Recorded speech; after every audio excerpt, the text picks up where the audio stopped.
It's up!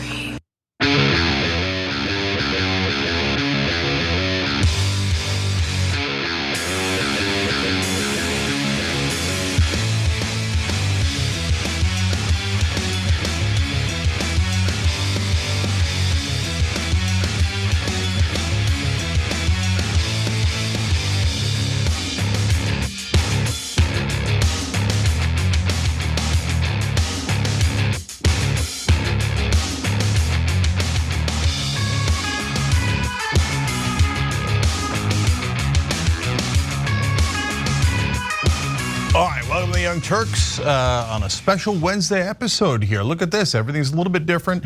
Cenk, Uygur, Rayyvana with you guys, and we've got a ton of news. We got news about the crazy Republicans and who they picked. They picked the Johnson, Mike Johnson. Sounds fake, but it's true.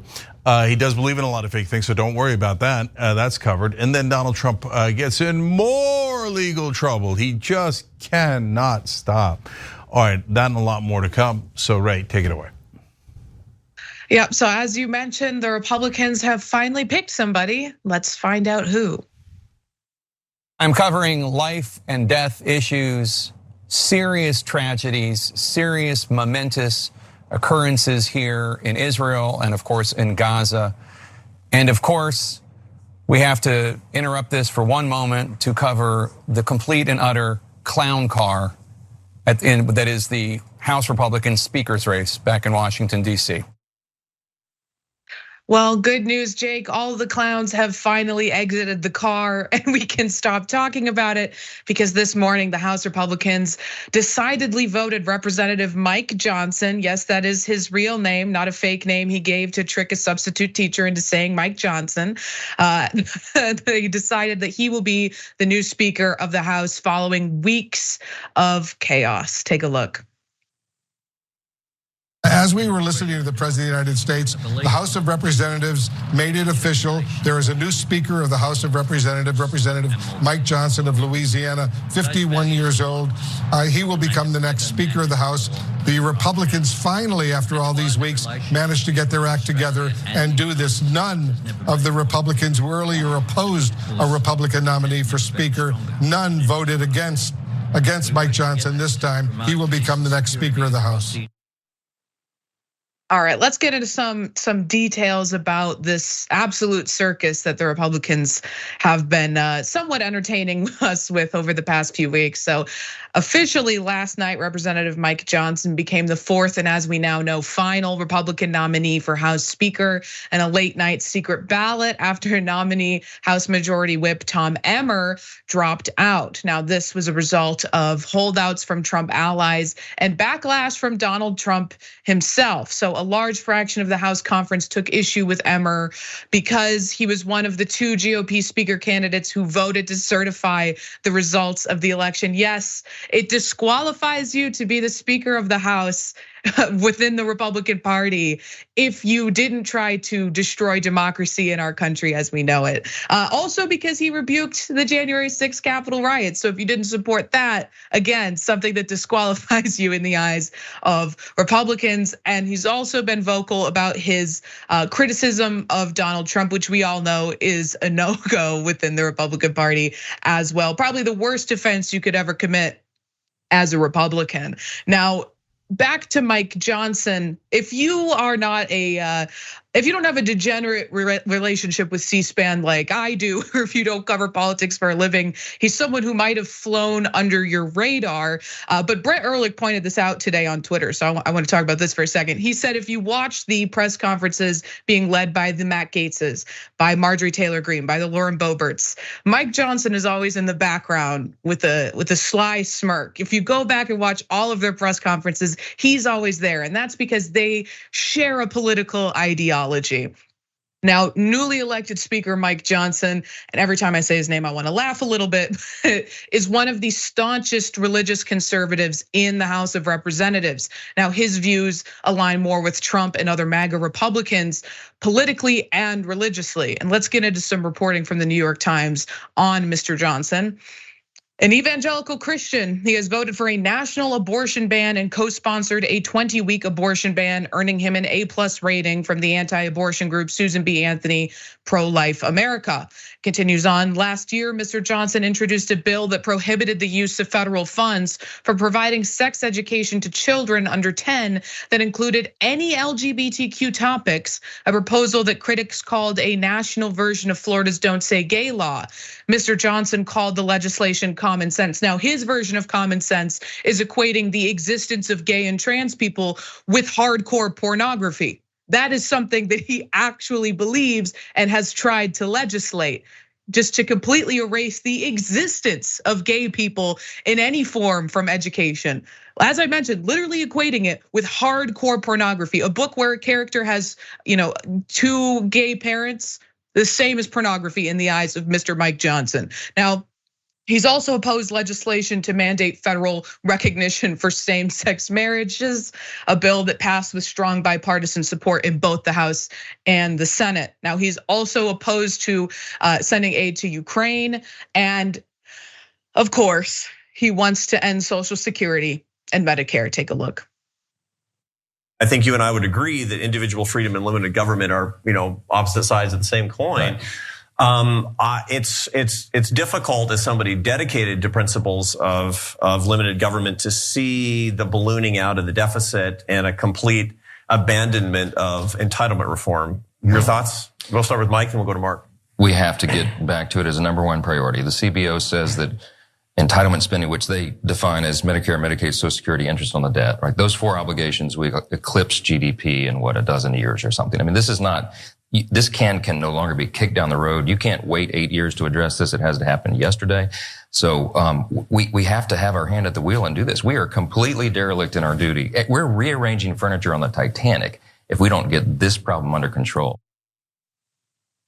Statements like that and holding that position should disqualify you from holding public office in this country, let alone being able to hold those views and ascend to Speaker of the House. Now, of course, those aren't his only problematic views. He was also a key player in attempting to overturn the 2020 election. So a little more on that from NBC News.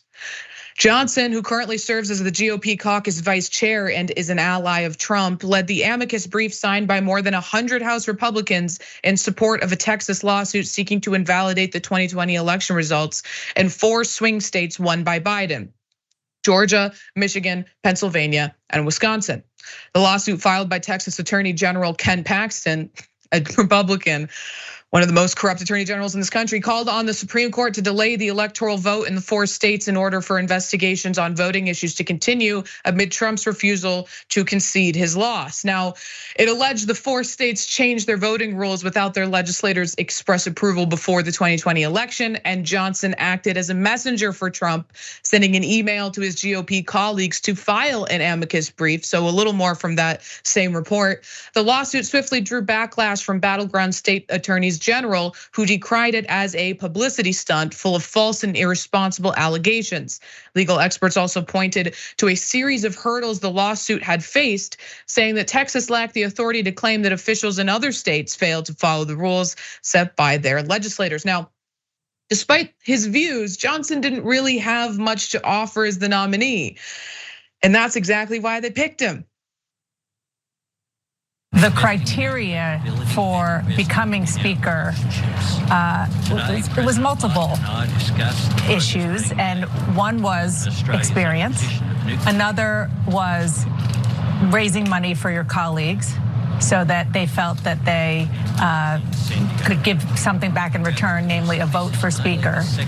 And the ability to lead, to be a proven leader. And Mike Johnson has none of those things, has none of those qualities and none of those characteristics. He's relatively new, and in this particular environment, Wolf, that was the biggest plus for him. That was it. It's that he doesn't have a lot of personal baggage and that he doesn't have the connections, because in this environment, the connections that leaders have made have only made enemies out of a lot of the people in their own conference. And that really speaks volumes, Wolf, about where the House Republican Conference is, and frankly, where the Republican Party is. We've got a little bit more on the absolute ridiculous press conference that was held last night, and which I think demonstrates the state of the modern Republican Party.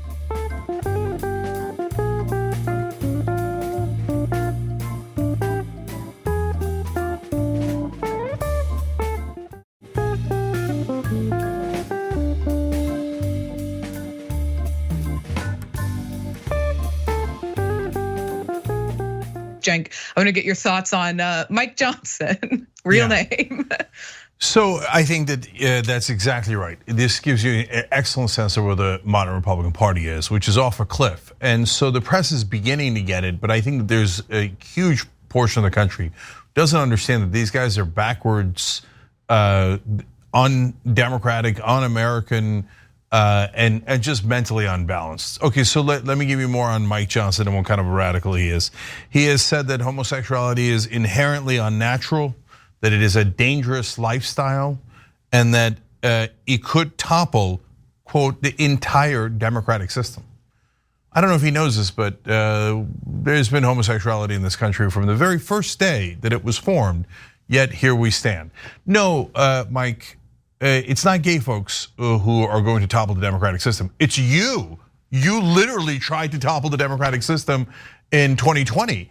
And by the way, he's just full-blown lunatic. He was one of the guys like Sidney Powell who was making the case that Hugo Chavez was the one that fixed the election in favor of Biden. Hugo Chavez at that point had been dead for 7 years. So there are no moderate Republican politicians left. The last one, I guess, was Mitt Romney, and he retired in a blaze of glory, and there's nothing left. There's no like, oh, the Republicans will come back to their senses and all this crap and the marketing that Joe Biden does for them and Nancy Pelosi does for them and all the Democrats do for them. Oh, the fever's gonna break and my reasonable friends are gonna come back and we're gonna do wonderful corporate deals and all of our donors, our voters are going to be happy. No. There's nothing left. These guys are crazy. They're lunatics. You're gonna see in a second they catch feelings whenever you ask them about the 2020 election. Why do they catch feelings? They don't want to answer that under any circumstance. Because if they tell their voters, no, of course Biden won. Of course we're lying. Then they'll lose all their base voters and they'll lose their primaries. But if they go around acting like the lunatics that they actually are, and they're like, oh yeah, I think, like drooling, and Hugo Chavez, man, and the crackers and the mules, man, they stole the election. I don't have any evidence, but I just think that the election was stolen. Well, then a lot of them are gonna lose in general elections because, about a big enough percentage of the country thinks that that's nuts. At least 60% of the country thinks that's nuts. So they can't admit that they're nuts. They can't admit that they're not nuts. So they're stuck picking guys like Mike Johnson, who said, well, if you legalize gay marriage, obviously pedophilia will be legalized next, and bestiality and all of those things. And Yahweh says that we should hate gay people and we should hate Social Security and Medicare. Oh no, right, that's what my corporate donors say. So he's literally the worst of all worlds.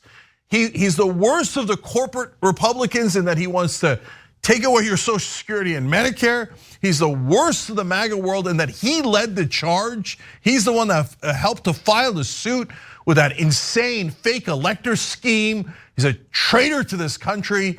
And I don't say that in a Republican way where I call for violence or nothing. No, these guys should have all been tried. They should all be prosecuted for trying to do a coup against this country. So instead, he's going to be rewarded with Speaker of the House and is now third in line for the presidency. And to the point that we're both making, one of our members said it in a succinct way. Dragon with a Girl Tattoo wrote an election denier that wants to end Medicare and Social Security and take away reproductive rights. Perfect fit, but he is.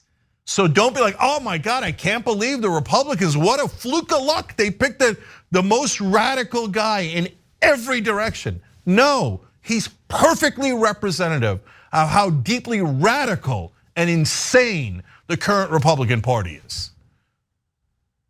It's funny because if he actually believed that homosexuality was going to crumble democracy, then he would have been at the front of the Pride parade waving the rainbow flag, considering he did everything he possibly could to undermine democracy in this country. I mean, if all he had to do was have gay sex, it would have been a lot easier than filing all those amicus briefs. But let's get into how this press conference went for him and what it shows about the Republican Party. Because after his nomination last night, they held this press conference, and it raises some concerns for how they're going to continue to handle the press and questioning moving forward. Because ABC News correspondent Rachel Scott decided to ask Johnson about his involvement in Trump's attempts to overturn the election, and was met with a lot of hostility. Let's watch. Mr. Johnson, you helped lead the efforts to overturn the 2020 election results. Will you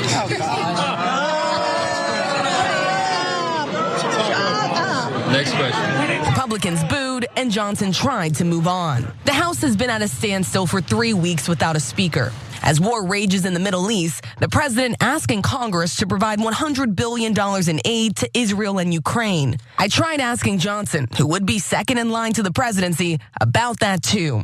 He didn't want to talk about it. Do you support additional aid to Ukraine? You've asked your question. You asked your question. Go away. We're not doing policy tonight. Any other questions? Boo, boo, and shut up, repeatedly yelling shut up from the Republicans there. And at the end, he says, we're not gonna talk policy tonight, which is funny because I don't think they're gonna talk policy ever, considering how long this speakership debacle has gone on, and none of it was ideological. None of the battles happening within the Republican Party have been ideological. It's just been an attempt at a shameless power grab by the people who are able to more align themselves with Donald Trump because they represent R plus 6,000 districts that they're gonna win with ease every time around, like Matt Gaetz, like Marjorie Taylor Greene. And so for me, this whole thing has been such a joke because they had in the speakership Kevin McCarthy, who we routinely and correctly called spineless, and they just had to find an absolute jellyfish to replace him because even the most spineless member of their party was not spineless enough for them. They needed to find someone more shameless to replace him. Yeah. So first of all, look at these thug dictator wannabe guys. A member of the press asked him the most perfectly reasonable question. You filed a brief saying that Joe Biden didn't win the election. That seems like a massively important issue now that you're third in line for the presidency, among other things. So what do you think? And their answer is, boo, shut up, right? Because they don't want to take real questions from reporters. And they're not hiding it. Look at them. They're like, how dare you ask me a legitimate question? We hate the press. We hate democracy. We're not gonna do any of it, okay? And so the press should not take that lying down. Every question to every Republican should be, look, let's make it clear. Did Joe Biden win the election or didn't he? I put them on the spot because they're all trying to squirm out of it like the little weasels that they are. And Democrats, stop treating them like they're a legitimate party of people who just escaped an asylum. Come on. Okay, so now, if you're Mike Johnson and you filed that brief and you were worried that Hugo Chavez and his ghost and the Holy Ghost were all gonna steal it on behalf of the pedophiles or whatever insane thing that goes in your mind, well, then aren't you proud that you filed it and you were gonna defend Donald Trump and you were gonna defend democracy? Why wouldn't you be proud of it? Why is that a hard question? So are you proud of it or aren't you proud of it? And if you're a MAGA guy and you think the election was stolen, why isn't Mike Johnson answering this question? Why is he being a coward? Why, is he embarrassed to be on your side? These are very normal questions. And the press should not tolerate these politicians booing them and telling them to shut up. They should double down, quadruple down, and not let him get away with it. But okay, so now they're back. They have a leader, Mike Johnson. He's just as bit radical as every member of that caucus, which has totally lost its mind. People are like, oh, Matt Gaetz is the radical. The rest of them are the moderates. Are you insane? Look at the guy that they just picked. They're all radical. if you're a Republican at the national level and you're a politician, you're in the House or even in the Senate, no, you're radicals, lunatics, obvious. I mean, are we supposed to debate whether homosexuals are going to destroy democracy? Are we supposed to debate whether Donald Trump won the election without a single piece of evidence to that effect? Are we supposed to debate the mules and the Krakens? What do we do with a party that has completely lost its mind and is thinking their only goals are what? Okay, now they're in charge. What are they going to do? We're going to cut Social Security and Medicare, and the poor rich. The IRS agents are looking into their fraud. How will they keep their Bentleys and their Ferraris? Protect the rich, attack the average American, and be a lunatic. The current Republican Party slogan. If I can just end by saying that you're exactly right, that every single Republican is a radical. All of the Republicans in the House are radicals, but there are radical Republicans in purple districts who have difficult re-elections coming up.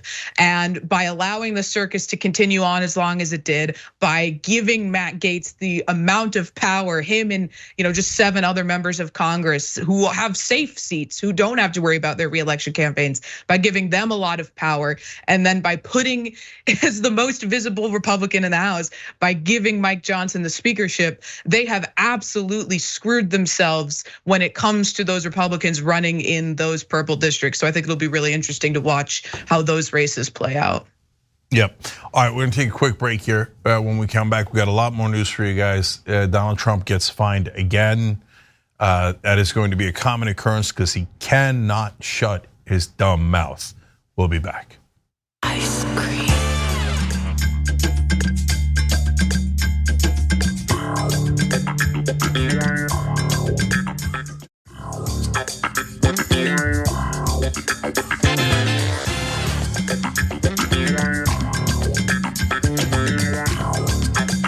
All right, back on TYT, Cenk and Ray with you guys, but also my name is Batty and Sean. They just hit the join button below. We appreciate you guys, and Sean, thanks for being a premium member. That allows us to keep prices low at $4.99 for everyone else. For those who can barely afford that, we understand that. It's a cup of coffee per month, but obviously everybody's got different issues, and we love it when you guys gift membership to one another or join up at the higher level so that we can keep prices low. All right, Ray, what's next? Donald Trump is riding the struggle bus. Take a look. I don't get a jury. This was a trial should have never been brought, but if we had a jury, it would have been fair, at least, even if it was a somewhat negative jury, because no negative jury would vote against me. But this judge will, because this judge is a very partisan judge, with a person who's very partisan sitting alongside of him, perhaps even much more partisan than he is. Donald Trump isn't just riding the struggle bus, he's driving it, and he's driving it straight off a cliff because he cannot stop attacking the various people involved in his many legal cases, even when he's been specifically instructed to shut up. Probably the hardest instruction he's ever had to take in his entire life. So now the judge overseeing his civil trial in New York has fined him $10,000 for violating a gag order that banned him from making comments about the court staff. And last week, he was fined $5,000 for a Truth Social post about the judge's law clerk that accused her of being Chuck Schumer's girlfriend. He spent $5,000 to make that post. Just keep that in mind. And as you saw in that clip, he made a thinly veiled reference to the clerk as being even more partisan than the judge. He just can't help himself. He can't shut the hell up. Now, because of these comments, Judge Arthur Engoron announced a surprise hearing today. Trump and his lawyers denied that he violated the gag order, even though he did so extremely publicly. But they claim that he was talking about witness Michael Cohen, which brings in its own issues, but they're saying that's what he was doing when he said the person sitting next to him. A little bit from CNN. And Engoron asked Trump who he was referring to when he talked about the partisan person next to him. Trump said, "You and Cohen. Are you sure you didn't mean the person on the other side?" Engoron asked. "Yes, I'm sure," Trump responded, but that did not convince Engoron whatsoever. who responded by saying, "As the trier of fact, I find that the witness is not credible." Judge Arthur Ngoran said after hearing from the former president under oath, "I hereby fine you $10,000, which is on the liberal side, to be paid within 30 days, the judge ruled. Now, after complaints from Trump's attorneys, Ngoran had to give them this warning. He said, "I've reconsidered the ruling stands. Don't do it again, or it'll be worse." Now, Cenk, one thing that has been boggling my mind throughout this entire ridiculous antics of Donald Trump throughout the civil trial is that he and his attorneys requested a bench trial. And then Trump said that it's severely unfair that there is no jury, despite the fact that he explicitly requested there be no jury. And then immediately started attacking the judge, who, as Ngoran himself pointed out, is the sole trier of fact in this case. It is, and I would expect this type of nonsense from Donald Trump, but you think that his law school educated, bar certified attorneys might have tried to play things a little differently, knowing who their client is? Yeah, no, but remember, he's hiring clowns off the street because legitimate attorneys won't work for him. He hired this lady who apparently did a terrible job of cross-examining Michael Cohen. And both Trump's critics and allies thought she did a miserable job. You know why he hired her? He saw her on Fox News.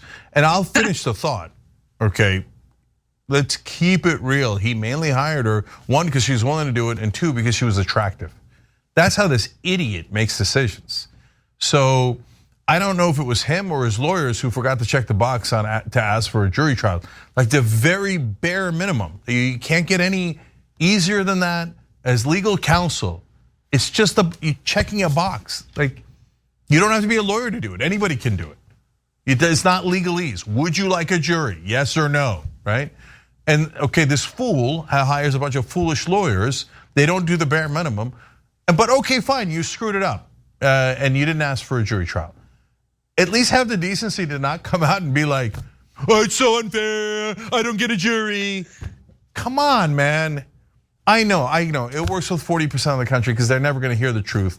And they're gonna hear on Fox News and Newsmax and all those garbage stations that he was unjustly denied a jury trial, right?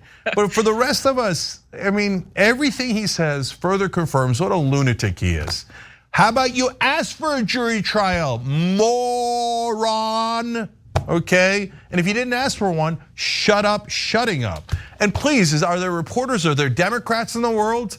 I mean, okay, how about somebody in Congress go on TV, any Democrat step up and go, "Hey guys, look at what an idiot Trump is. Hey, he didn't ask for a jury trial, then he cries like a little baby, then he doesn't have a jury trial. Dumb, dumb, dumb, dumb." Okay, until you drill it into people's heads that he's the one that didn't ask for the jury trial, and then he looks ridiculous. Do you know how many MAGA guys know that? I bet you the number is almost literally zero, okay?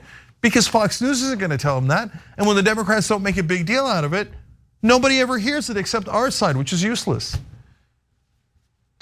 The other thing he keeps doing is he keeps saying that he can't go and rally because he's stuck at this trial. And of course, Fox News is not gonna tell you, he doesn't have to be there. He doesn't have to go. He can just send his attorneys and that's fine. He doesn't have to attend physically.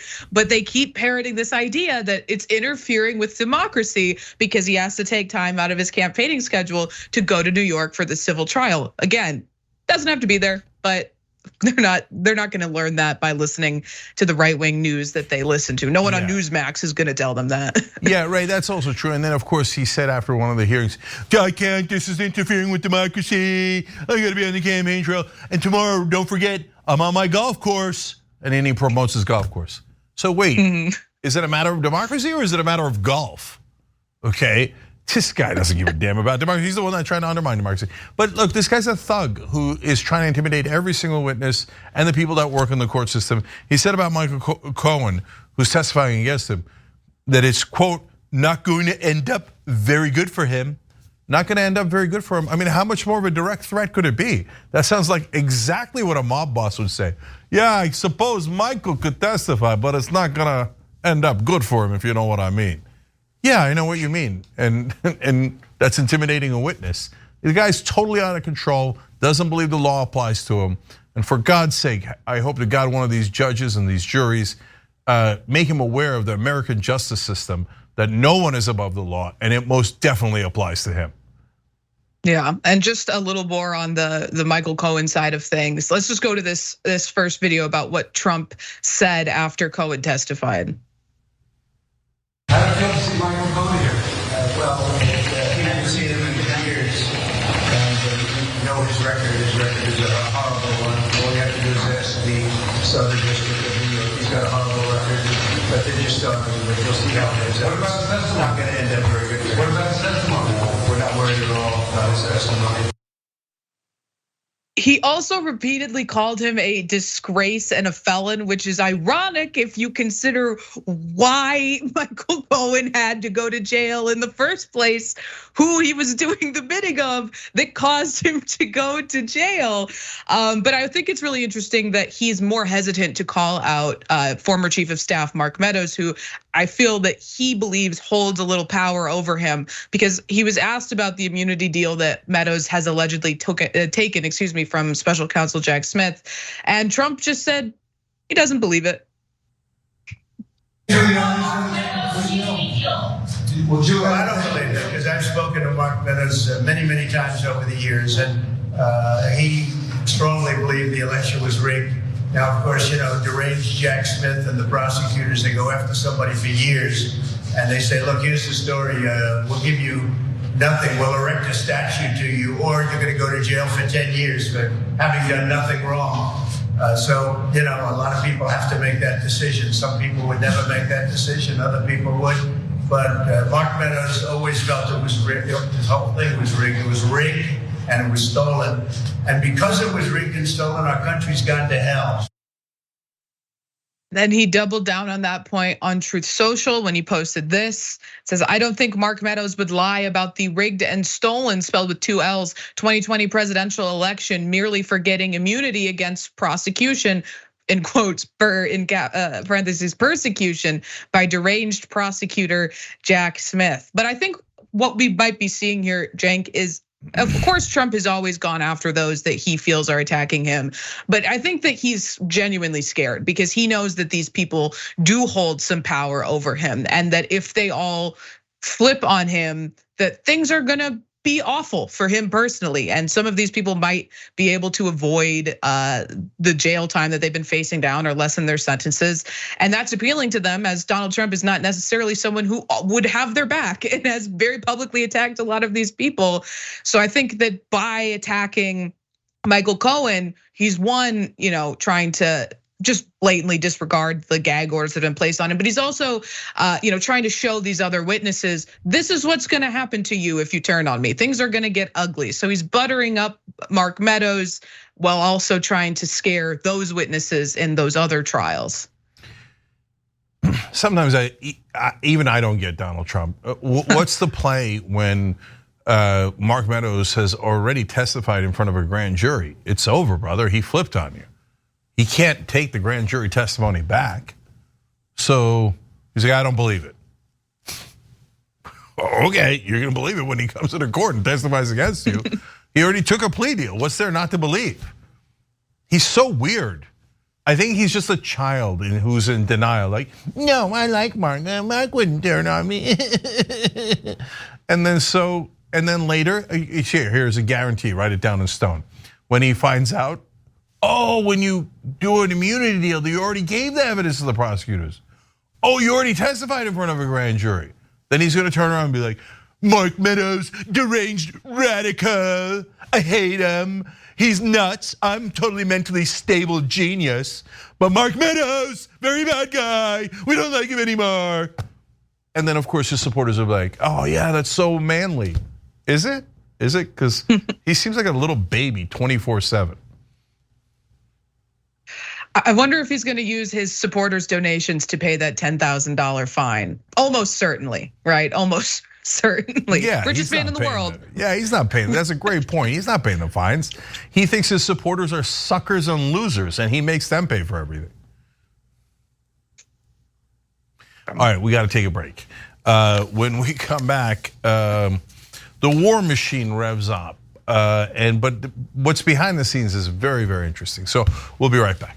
And then they say, "There's Donald Trump, an intellectual. Trust me, I'm like a smart person." You moron.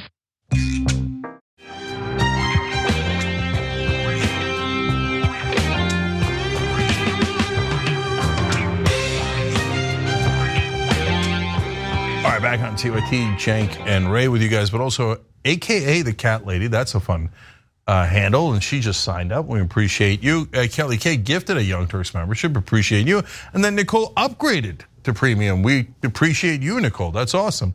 And the join button is it's got a little secret for you guys. You can join through there, but you could also upgrade through there. You didn't know that. They hit it. You go in there. Oh, what a wonderful surprise! I can upgrade. Is that a wonderful surprise? It is for us, and it allows us to do the show. So we appreciate you guys. Ray, what's next? Yeah, so an age-old story of corruption in mainstream media. Who would have thought? Take a look.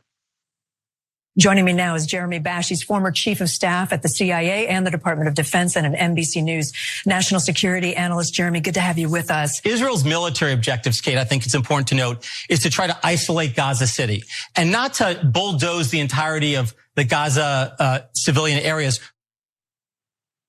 What Kate Snow failed to mention when she brought on Jeremy Bash was that he leads a consulting firm that, according to the New York Times, worked for Raytheon, which is the defense contractor that makes missile components for Israel's Iron Dome. Brought him on as an expert to talk about the war between Israel and Hamas, and didn't mention that he runs a consulting firm that works for a company that stands to directly profit off of that war. And that is not his only conflict of interest. Now, here's more from a fantastic piece of reporting by The Lever.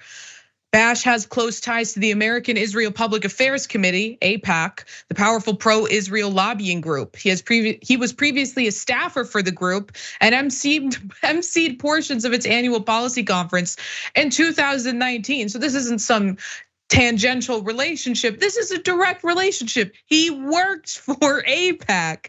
And Bash isn't the only person with conflicts of interest that's been popping up on cable news to give their supposed expert opinion. On October 12th, Fox interviewed Michael Allen, who's a managing director and partner of Beacon Global Strategies. That's the same consulting firm that Bash leads. And here's a clip from that interview. I heard all of these suggestions that the Israelis are going to commit war crimes because they need to go after terrorists in Gaza. So I thought it was outrageous and just sort of speaks to this latent anti-Semitism, which I believe is in all sorts of quarters across the globe. Now, that same day, CNN interviewed a different official at Beacon. Now, neither Fox nor CNN disclosed their guests' affiliations with the consulting firm. MSNBC and NBC have also interviewed officials at West Exec Advisors, which is a consulting firm that has advised Boeing, who provides GPS guidance bomb kits to Israel.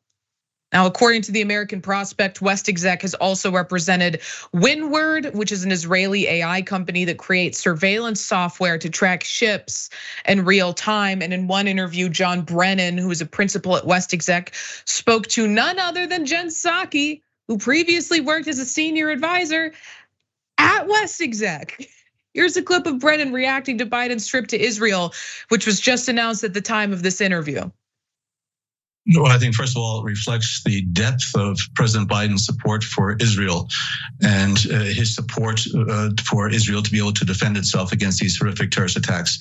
And clearly, he also is going to emphasize to the greatest extent possible the importance of trying to protect civilian life and in Gaza, and to ensure that there's going to be some type of humanitarian relief for all of these thousands, millions of citizens in Gaza who have not had anything to do with these attacks. Ian, let me just sort of try to make an example for everybody. If one of these cable news hosts brought on a supposed expert on the Middle East to talk about the war between Israel and Hamas, and that person had connections to selling weapons to Hamas, that individual's show would be canceled right then and there. They would be fired, so fired, and everyone involved in bringing them on would be fired. But it's fine to bring on all these experts and allow them to give the pro-Israel argument without any disclosure of their direct relationships with the selling of weapons to Israel. These corporations and these organizations that directly benefit financially from selling weapons to Israel is so patently corrupt. And again, shout out to the Lever for this excellent reporting, but it's so patently corrupt.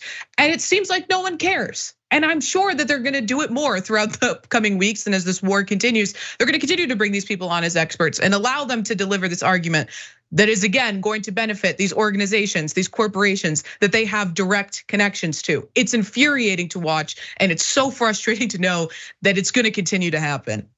Yeah, so I think that the people in Washington, if they read the Lever story, they watch this story that we're doing here, they genuinely won't get it. And they'll be like, I don't understand what these radicals are saying. Like, do they not want us to have high paying lobbying jobs? Then how would we pay for our kids' private school?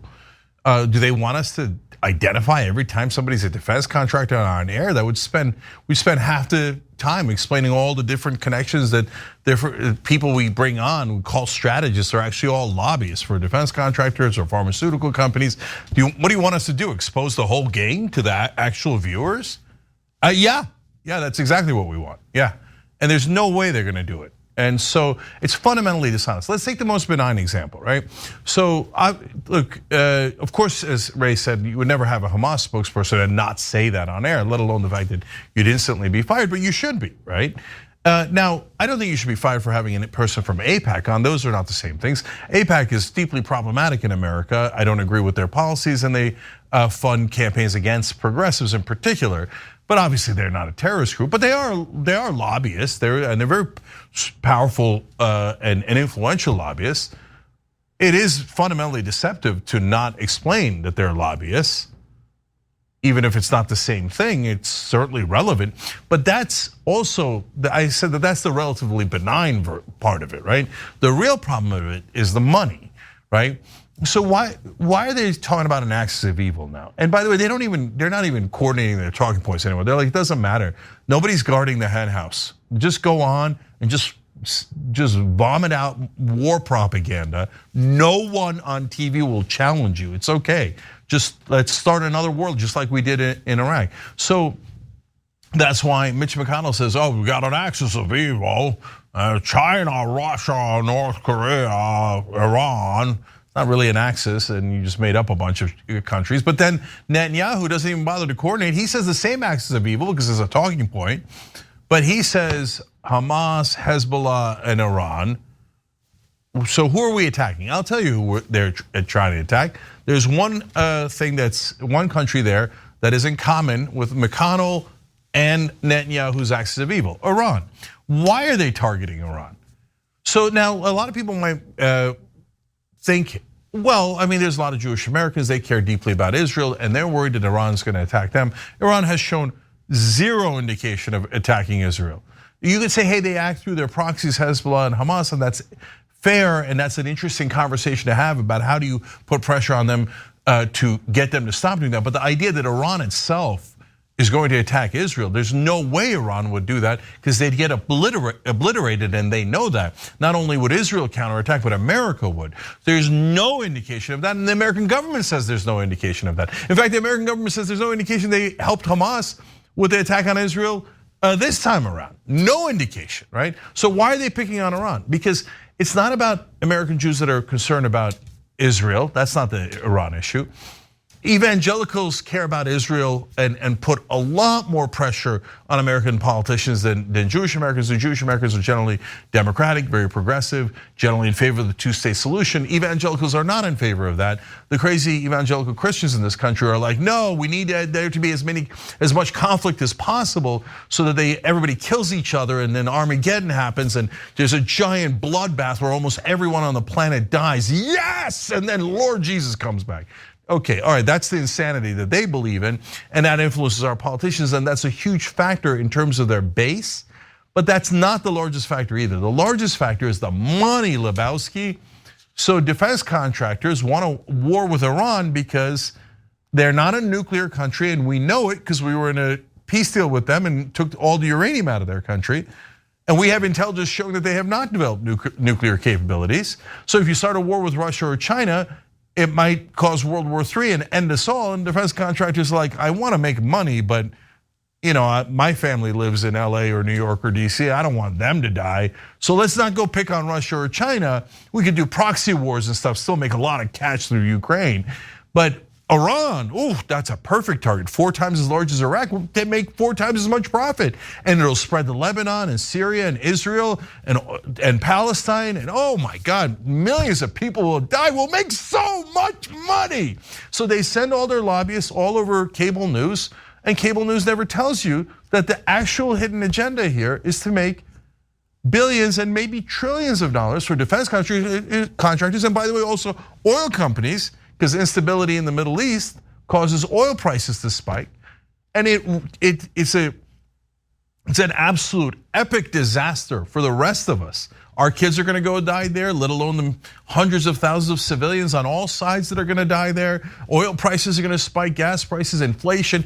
Everything is going to be a nightmare, but cable news will not tell you that the people causing that nightmare are their beloved, honored guests that they have brought on, and not told you that they're secretly trying to start a war so they can get richer because they work for defense contractors.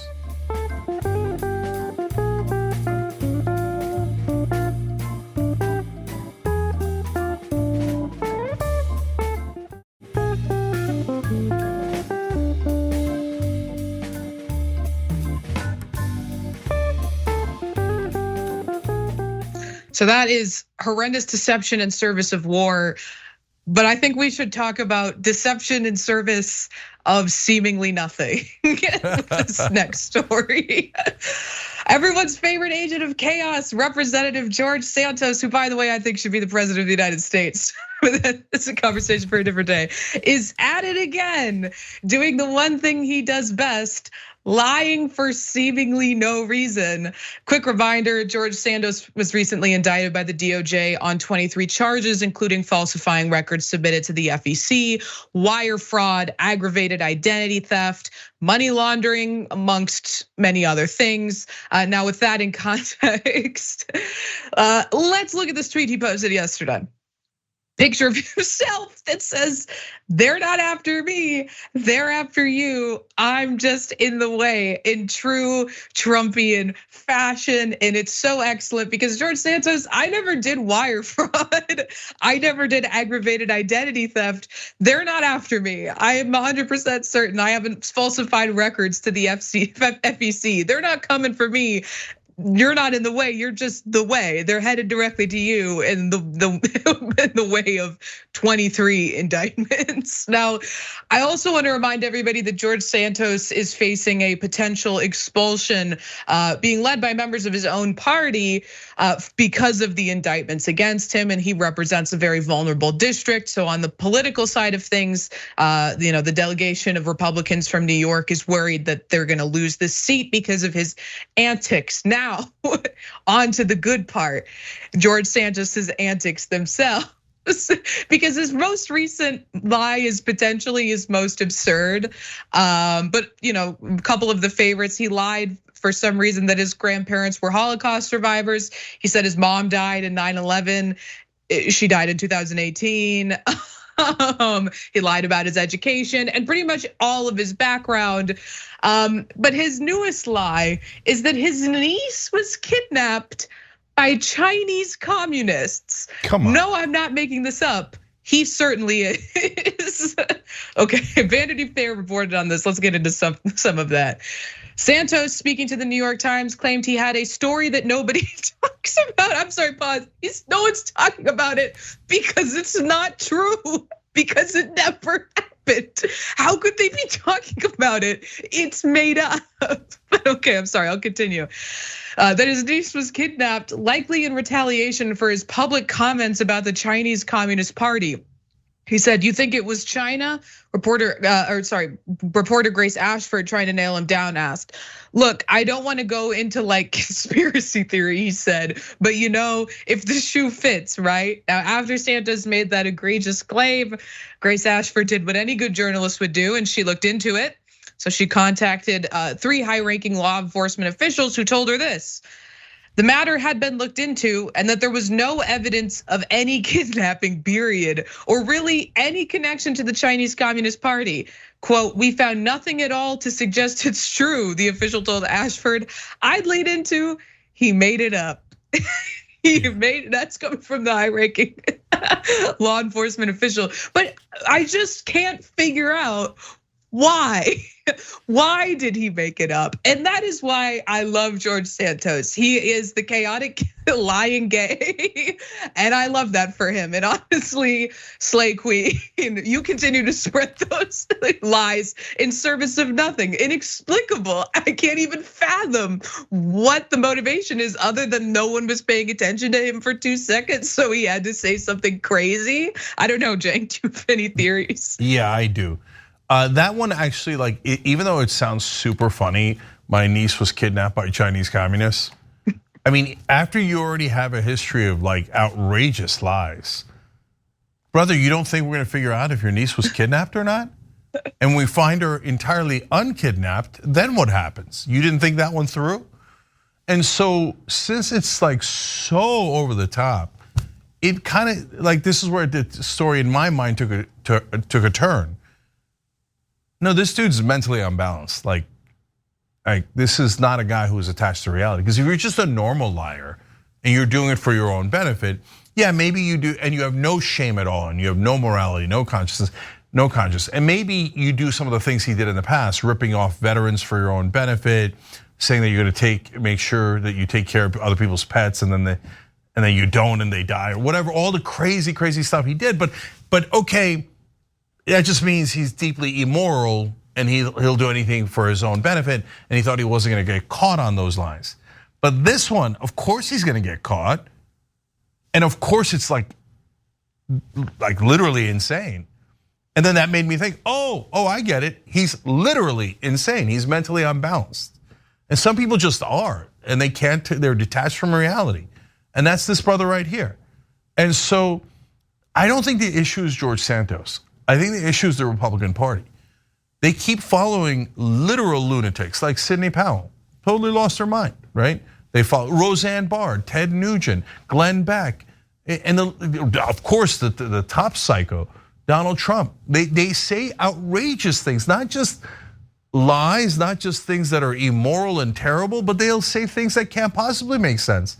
I'm stuck on this one because I think if you're a Republican and you've heard this, how does it not bother you? Donald Trump said he invented the word fake. Like what? Like he's an Austin Powers character. He's not even a James Bond villain. He's an Austin Powers villain. And so they're following this group of, I think, and I'm not exaggerating here, I think they are literal lunatics. They're totally detached from reality. In George Santos's mind, his niece was kidnapped by Chinese communists.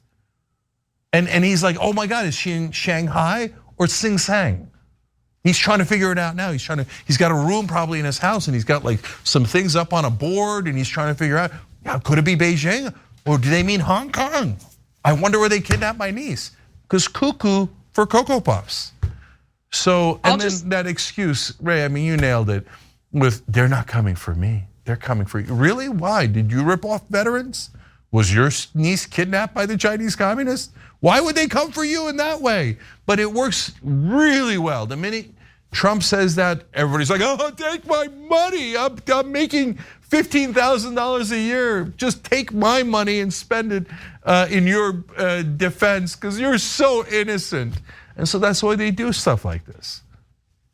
I'll say there's also some blame to put on the mainstream media who did investigations into all of the egregious lies that Santos told throughout his campaign after he won, not until after he won the election, and there was nothing we could do about it, when they should have been fact checking his campaign while it was happening, because it was almost immediate after the election. This huge write-up came out about all of these lies, and it feels wrong that the public didn't get this information until after they voted for him, and now they're stuck with him unless they're able to expel him from Congress, which is a hard thing to do. And there's some political ramifications to both doing it and not doing it for the Republicans that they're going to have to weigh. So who knows? But I mean, they're stuck with this guy, and apparently these journalists knew he was lying for some time before they put out those reports. Yeah. Or they didn't bother checking because they thought, oh, a standard corporate Republican, lovely, no problem at all, right? So when progressives like Nina Turner run, or when I ran for Congress, the mainstream media goes out of their way to invent facts about us. They invent stuff and to try to smear us. But you have a bona fide lunatic running as a Republican, and they're like, yeah, he's good. No, don't bother checking, don't bother checking. Shish, corporate Republicans and Democrats are awesome, okay? Now, finally, they're onto him and they're having fun with it. But like this isn't about Santos. This is about a party that constantly elects and follows people like George Santos. And last thing, like we all make fun of George Santos. He's not popular among Republican voters either. We're the fairest, most honest show in America. So I'm not trying to put all of it on the Republican voters in this case. They didn't know that before they voted for Santos. And I saw a poll out, Republicans in that district don't want him either, okay? But having said that, is there a significant chunk of the Republican base that'll believe anything? Well, we've seen the polling. It's about 37% of Republicans who there isn't any lie that Trump could say that they wouldn't believe. And they sometimes will literally say that out loud, like not lie, but they'll say, there's nothing you could say that would get me to believe that Donald Trump isn't telling the truth every single time. So there's a portion of the base that thinks JFK Jr. is gonna come back and never died, and then he's the QAnon or whatever the hell they think, right? And my God, they gotta be going nuts over RFK Jr. But is there some percentage that'll believe that George Santos's niece was actually kidnapped by Chinese communists? Yeah, probably. I'm afraid to ask what the percentage is. So the problem is the party. Okay, we got to take a break here, guys. We're gonna do something funky here. Francesca's on in the second hour, but Ray and Francesca are gonna do a segment, and then I'm gonna come back with Francesca after that. So stay tuned here for all the funk.